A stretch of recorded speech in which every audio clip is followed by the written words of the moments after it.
सोचिए एक ऐसा राजनीतिक किला जो सब 10 साल में ढहकर रेत बन जाए। आज हम अरुणाचल प्रदेश के दोईमुख की कहानी से ठीक यही समझने की कोशिश करेंगे कि कैसे जमीनी हकीकत, वोटरों की खामोश आवाज और राजनीतिक रणनीति मिलकर किसी भी लोकतंत्र की दिशा और दशा तय करती है। एक बात शुरू में ही साफ कर दें, ये विश्लेषण किसी व्यक्ति या दल के बारे में नहीं है। ये उस सिस्टम के बारे में है जो जनता के लिए काम करता है या नहीं करता। तो हमारी कहानी का केंद्र है दोईमुख। ये एक ऐसी जगह है जहां पहाड़, नदियां और जंगल सिर्फ नक्शे पर नहीं है, वो लोगों की जिंदगी, उनकी रोजी रोटी और उनके फैसलों का हिस्सा हैं। यहाँ की राजनीति यहीं की मिट्टी से पैदा होती है और ये एक सीधा सा सबक है। अगर कोई दल इस मिट्टी की आवाज सुनना बंद कर दे तो नतीजे बहुत गहरे होते हैं। और यही वो सवाल है जो आज हम सबके सामने है। एक राजनीतिक पार्टी जो एक दशक पहले 100% वोटों से बिना किसी मुकाबले के जीतती है, वो आज महज 2% पर कैसे सिमट सकती है? ये सिर्फ एक हैरान करने वाला आंकड़ा नहीं है, ये एक बहुत गहरी पहेली है। एक ऐसा लक्षण जो हमें एक बड़ी राजनीतिक बीमारी की जड़ तक ले जाएगा। तो आइए इसी पहेली को सुलझाने की कोशिश करते हैं। किसी भी चुनाव के नतीजों को समझने के लिए पहले वहां के लोगों की धड़कन को सुनना और समझना पड़ता है। तो चलिए सबसे पहले दोईमुख के सामाजिक और आर्थिक ताने बाने को समझते हैं, क्योंकि असली राजनीति की जड़ें वहीं होती हैं। दोईमुख की आत्मा यहाँ के जनजातीय समुदायों में बसती है, जिसमें निशी और आदि समुदाय सबसे बड़े हैं। इनकी अर्थव्यवस्था आज भी जमीन से गहराई से जुड़ी है। खेती बाड़ी, बागवानी, यही इनकी रोजी रोटी का जरिया है। पर आज इनके सामने एक दोहरी चुनौती खड़ी है। एक तरफ पढ़े लिखे नौजवानों के लिए अच्छी नौकरियां नहीं हैं, जिससे वो घर छोड़ने पर मजबूर हैं, और दूसरी तरफ सड़क, साफ पानी और 24 घंटे बिजली जैसी बुनियादी सुविधाओं की कमी है। ये वो चिंताएं हैं जो हर घर में, हर चौपाल पर गूंज रही हैं। और ये सिर्फ सुविधाएं नहीं, ये लोगों की गरिमा का सवाल है। हमारे संविधान की बुनियाद भी तो यही है, हर नागरिक को एक गरिमापूर्ण जीवन का अधिकार। अब लोगों की जमीनी हकीकत से आगे बढ़ते हैं और उन आंकड़ों पर नजर डालते हैं जो 2024 के चुनाव की कहानी खुद कहते हैं, क्योंकि नंबर्स झूठ नहीं बोलते, वो सिर्फ सच्चाई का आईना होते हैं। 82.55%।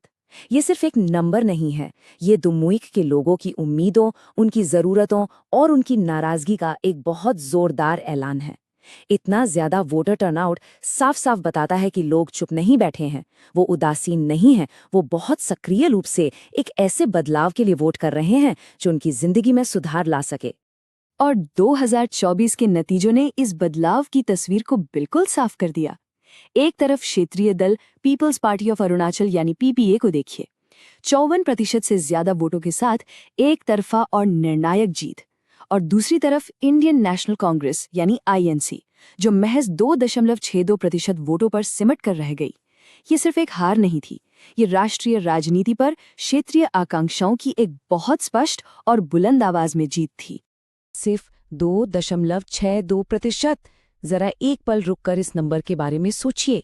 एक राष्ट्रीय पार्टी जिसका कभी पूरे इलाके में दबदबा था, जिसका संगठन गांव-गांव तक फैला था, उसका समर्थन इस हद तक गिर गया कि वो मुकाबले में कहीं थी ही नहीं। ये किसी राजनीतिक पतन की एक असाधारण और अभूतपूर्व कहानी है। और ये स्लाइड उस पतन के पैमाने को और भी साफ कर देती है। 2014 में यही पार्टी यहां से निर्विरोध जीती थी, कोई सामने खड़ा होने वाला तक नहीं था। और ठीक 10 साल बाद 2024 में उसका वोट शेयर 3% से भी नीचे चला गया। ये कोई सीधी रेखा में हुई गिरावट नहीं है, ये एक चट्टान से सीधे नीचे गिरने जैसा है। तो सवाल ये है कि आखिर ऐसा हुआ क्यों? इस नाटकीय चुनावी नतीजे के पीछे असल वजह क्या थी, वो भी व्यवस्था के स्तर पर। चलिए अब इस पतन की एनाटमी को समझते हैं। ये टाइमलाइन दोईमुख के राजनीतिक चरित्र की कहानी बताती है। यहाँ के वोटर किसी एक पार्टी या विचारधारा के झंडे के प्रति वफादार नहीं हैं, वो बहुत प्रैक्टिकल हैं। वो हर चुनाव में उस उम्मीदवार या उस दल को चुनते हैं जो उन्हें लगता है कि उनके स्थानीय मुद्दों को बेहतर ढंग से समझेगा और उनका समाधान करेगा। ये पार्टियों के लिए बहुत बड़ा सबक है। यहाँ जमीन पर मजबूत पकड़ बनाना जरूरी है, सिर्फ पार्टी का बड़ा नाम काफी नहीं है। तो ये गिरावट किसी एक कारण से नहीं हुई, ये कई चीजों का मिला जुला असर था। इसे एक परफेक्ट स्टॉर्म कह सकते हैं। जमीनी स्तर पर संगठन पूरी तरह से बिखर चुका था, मतलब जनता की आवाज ऊपर तक पहुंच ही नहीं रही थी। राष्ट्रीय स्तर की बहसों का यहाँ के लोगों की जिंदगी से कोई लेना देना नहीं था, और इन सबके बीच पीपीए जैसा एक मजबूत और विश्वसनीय क्षेत्रीय विकल्प सामने आया, जिसने लोगों की नब्ज को सही तरीके से पकड़ा।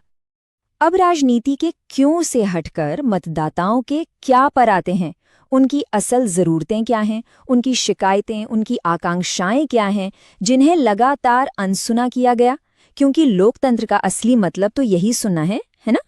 ये सिर्फ एक बयान नहीं है, ये यहाँ के हजारों लोगों की रोजमर्रा की सच्चाई है, उनकी आवाज है।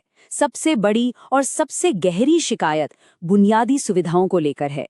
विकास का वो सबसे पहला पायदान जो आज भी कई गांवों के लिए एक दूर का सपना बना हुआ है। और दूसरी बड़ी चिंता भविष्य को लेकर है, अगली पीढ़ी को लेकर। जब पढ़े लिखे युवाओं के पास अपने ही घर में, अपने ही इलाके में काम करने का मौका नहीं होगा, तो उस समाज का भविष्य कैसे सुरक्षित रहेगा? ये सवाल आज दोईमुख के हर घर में, हर परिवार में पूछा जा रहा है। और ये सिर्फ एक आर्थिक संकट नहीं, ये एक सामाजिक संकट है। तो ये टेबल तस्वीर को बिल्कुल साफ कर देती है। लोगों की प्राथमिकता क्या है? सड़क, पानी, बिजली और रोजगार। ये मुद्दे सबसे ऊपर हैं। ये सिर्फ चुनावी मांगे नहीं हैं, ये वो बुनियाद है, वो सामाजिक अनुबंध है जिस पर कोई भी सरकार जनता के साथ अपना विश्वास बना सकती है या हमेशा के लिए खो सकती है। तो ठीक है, समस्या की पहचान हो गई, उसका विश्लेषण भी हो गया। अब समाधान की ओर बढ़ते हैं। ये सिर्फ चुनाव जीतने की रणनीति नहीं है, बल्कि राजनीतिक विश्वास को फिर से बनाने और शासन की एक नई व्यवस्था खड़ी करने के लिए एक व्यवस्थित ब्लूप्रिंट की रूपरेखा है।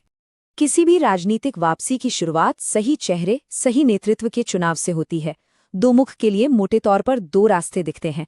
क्या एक अनुभवी समुदाय के संरक्षक पर भरोसा किया जाए, जिनकी जड़ों में लोगों का विश्वास है, जो स्थिरता का प्रतीक है, या फिर एक ऊर्जावान प्रगतिशील युवा को मौका दिया जाए, जो तकनीक को समझता हो और भविष्य की नई उम्मीदें जगा सके? ये एक बहुत ही महत्वपूर्ण रणनीतिक फैसला है जो पूरे अभियान की दिशा तय करेगा। विश्वास रातों रात नहीं बनता, उसे बहुत मेथोडिकल तरीके से कदम दर कदम कमाना पड़ता है। ये 90 दिन की योजना उसी का एक रोड मैप है। पहले 30 दिन सिर्फ सुनना है, संगठन को फिर से खड़ा करना है, बिना कुछ कहे, बिना कोई वादा किए। अगले 30 दिन उम्मीदवार के साथ एक स्थानीय घोषणा पत्र, एक सामाजिक कॉन्ट्रैक्ट जनता के सामने रखना है। और आखिरी 30 दिन उस संदेश को हर घर तक पहुंचाना है और लोगों को मतदान के लिए संगठित करना है।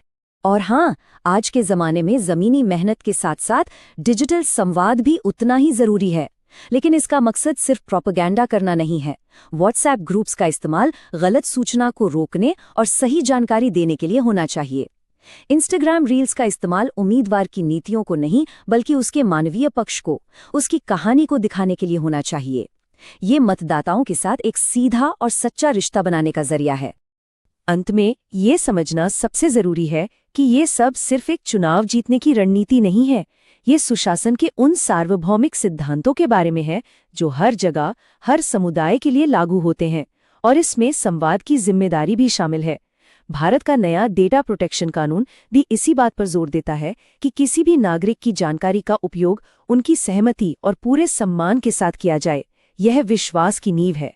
और यही है सबसे महत्वपूर्ण अंतिम बात। राजनीतिक जीत अपने आप में एक लक्ष्य नहीं है, वो सिर्फ एक जरिया है, एक मौका है। असली लक्ष्य तो एक ऐसी शासन प्रणाली बनाना है जो पारदर्शी हो, जो जवाबदेह हो और जो लोगों की जिंदगी में वास्तविक सकारात्मक बदलाव लाए। जीत तभी सार्थक है जब वो शासन में बदले और शासन लोगों के कल्याण में। दोईमुखी कहानी सिर्फ एक विधानसभा क्षेत्र की नहीं है। ये हमें एक बहुत बड़ा और जरूरी सवाल पूछने पर मजबूर करती है। जब कोई राजनीतिक व्यवस्था अपनी जमीन, अपने लोगों की आवाज सुनना बंद कर देती है, तो वो दोबारा सुनना कैसे सीख सकती है?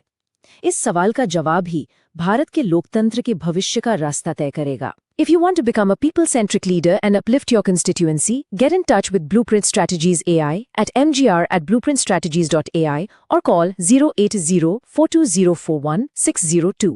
Purpose Beyond Politics.